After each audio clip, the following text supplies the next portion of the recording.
Thank you very much indeed. So 2 readings there. One reading which I preached on a couple of weeks ago, on running the race, keeping on.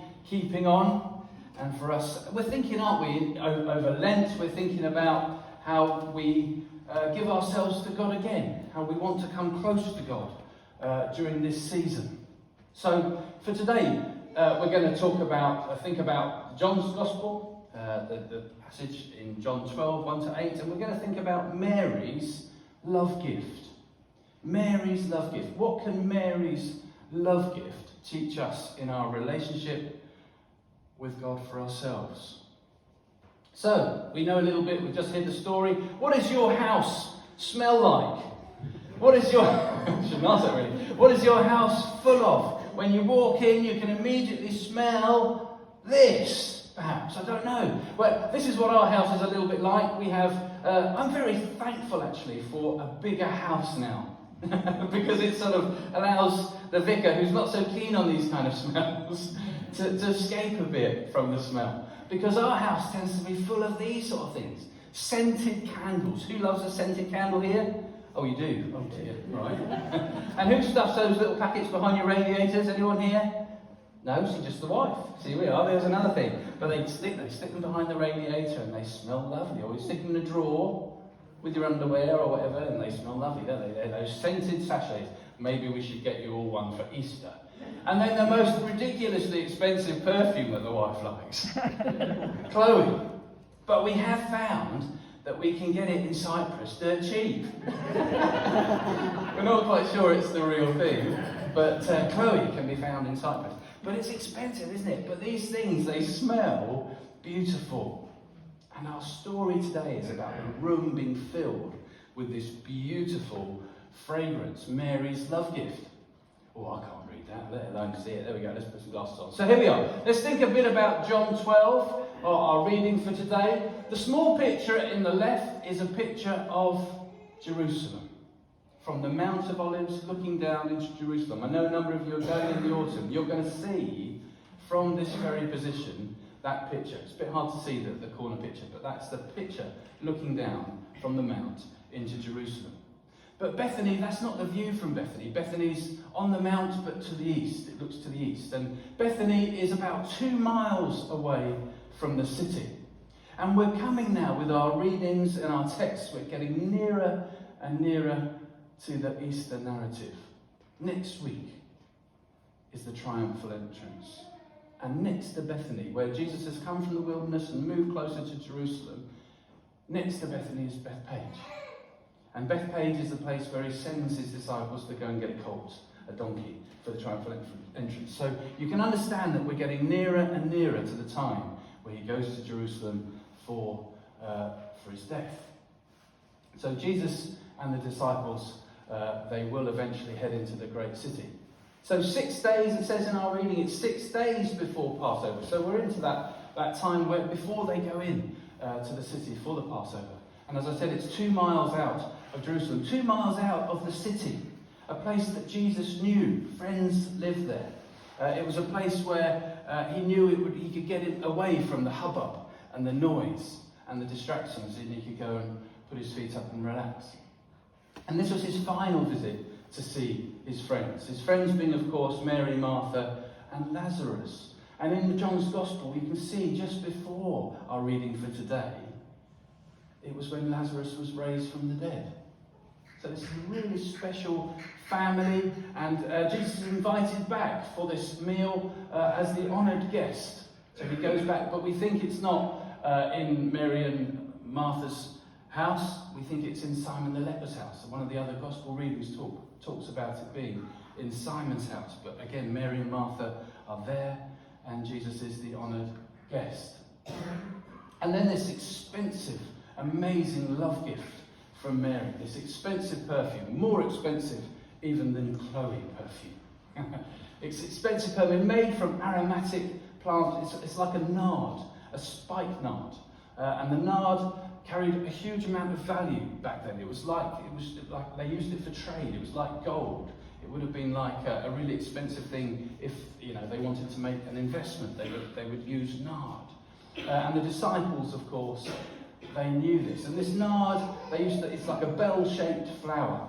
And they would crush the flower to get the oil out to make the perfume. And the roots as well. The roots of the nard, the spikenard, was used for all sorts of different medical purposes. So it's just one of those plants that's really quite valuable. And the disciples, in the Gospels, we read about the disciples complaining, but in our version of the text today, it's Judas who complains, because he knows the value of this perfume. And he sees what Mary does with this perfume, pouring it on Jesus' feet and then wiping it with her hair, and he thinks, what on earth? What a waste! This could be a year's wages. This could have given so much to the poor. But Jesus knows what an incredible love gift it was from Mary. Mary's love gift was a special gift. It was an incredibly poignant gift. Because Jesus knew that Mary got it. Mary really fully understood who Jesus was and why Jesus came. And again, the disciples are getting it wrong. But Mary really got it. She really fully understood. And that's why Jesus acknowledges the act in a way that actually he says, look, she knows where I'm going. She knows that it's about my death. So it's a reminder for all of us of God's love gift. As we come closer to Easter, as we think about what Jesus did and our love for God over this Lent period, we can be reminded again of God's love gift to each one of us individually. Just how much God loves and values each one of us as a precious gift. And that's what we think about when we think about Jesus and the love that he showed on the cross. God's love gift to you and I is that new life that we can have in Jesus because of what Jesus did on the cross. So it's God's love gift and a reminder of that precious love that God has for each one of us. And Jesus said, Mary's understood that.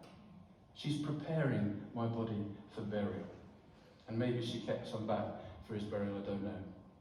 But what is our love gift back? Mary's love gift was the expensive perfume. God's love gift is new life in him through Jesus. What about our response back to God?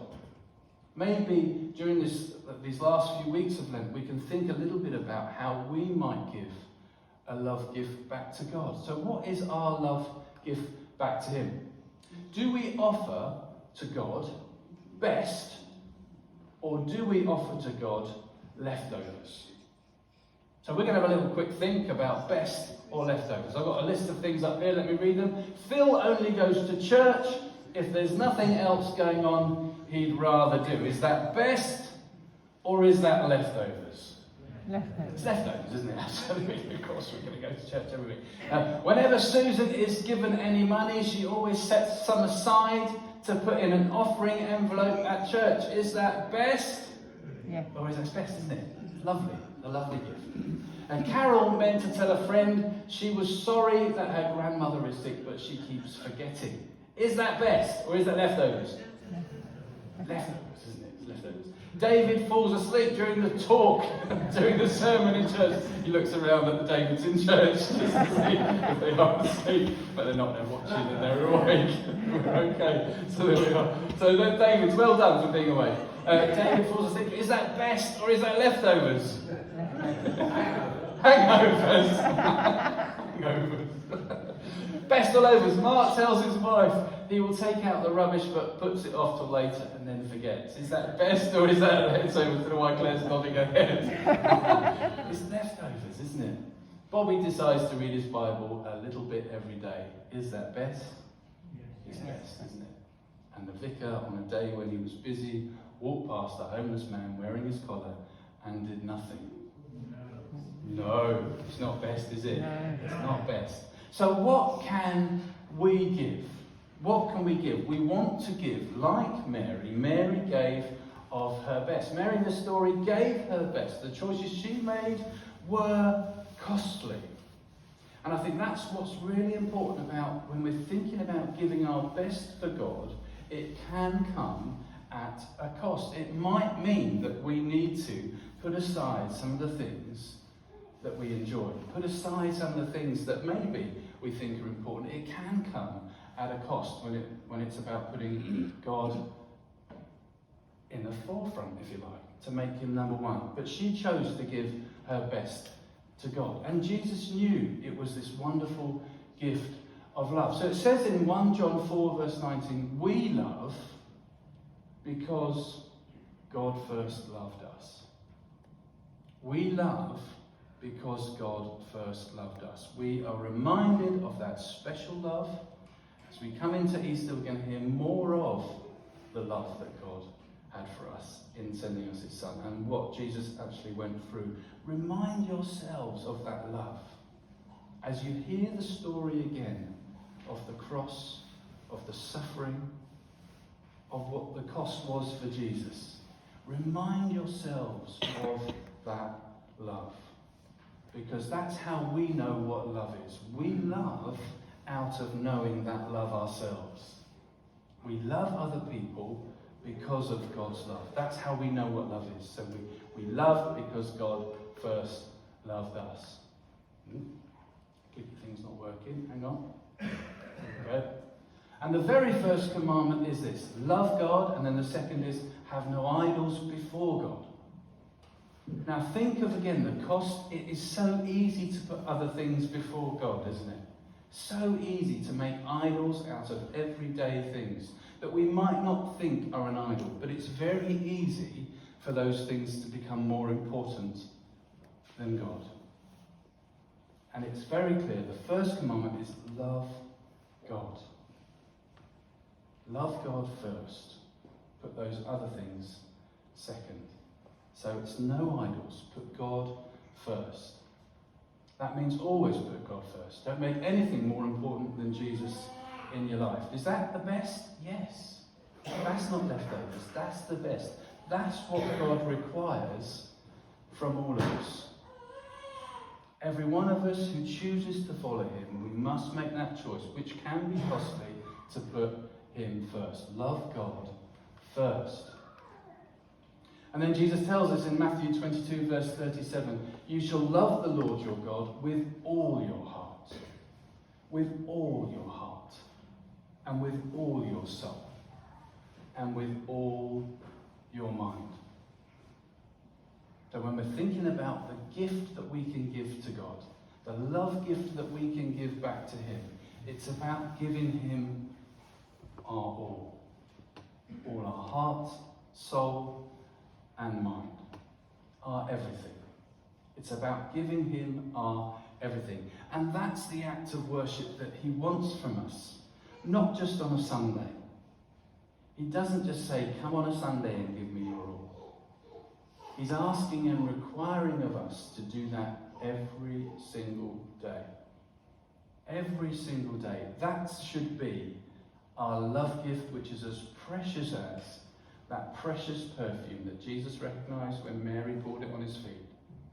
The precious love gift back to God as an act of worship to him in every single day, as we love him as we should, is to give him our all, our hearts, our souls, and our minds.